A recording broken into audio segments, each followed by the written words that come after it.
Yung mga ka-farm ngayon, i-flex ko lang yung aking natapos ngayon. Yan, natapos nyo. Ito doon. Ito natapos. Flex lang natin.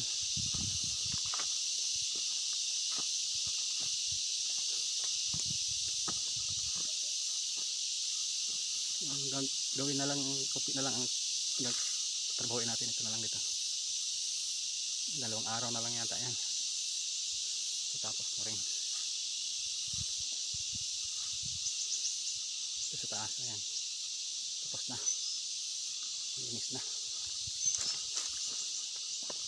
Shoutout pala sa mga kagaya ko, content creator, star sender, viewer, vlogger. Shoutout nyo. Aking natapos ngayon. Diba? Malinis na. Ang purpose natin dyan, kaya natin nilinisan para pag nagkupras, halimbawa nalaglag na yung nyug, makikita natin. Malinis, tapos walang mga insekto. Pag ano kasi masukal, may mga insekto, may mga nangangagat. Kaya gaya nito, malinis. Kitang kita mo kung masaan yung nyug, tapos walang mga insekto. Kaya yun ang ating purpose. Tapos malayo pa, kitang kita mo kung may tao.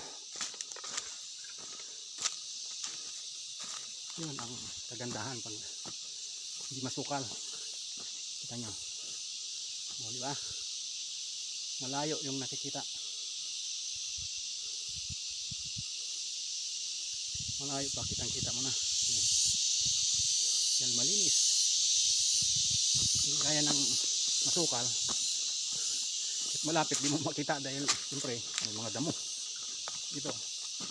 At malayo, kitang kita mo. Yun ang kagandahan ng malinis. Yan o.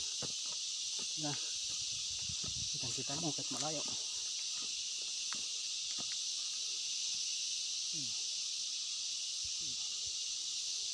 Yan ang kagandahan. So, malinis. Nga lang, tiga na nga lang maglinis. Dahil hindi naman tayo si Don Jose mga pera, kaya natin magpalinis ngayon. Hindi tayo mayaman, tsaga lang tayo maglinis.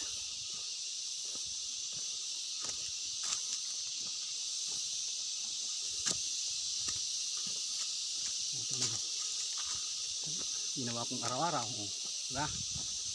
Malinis.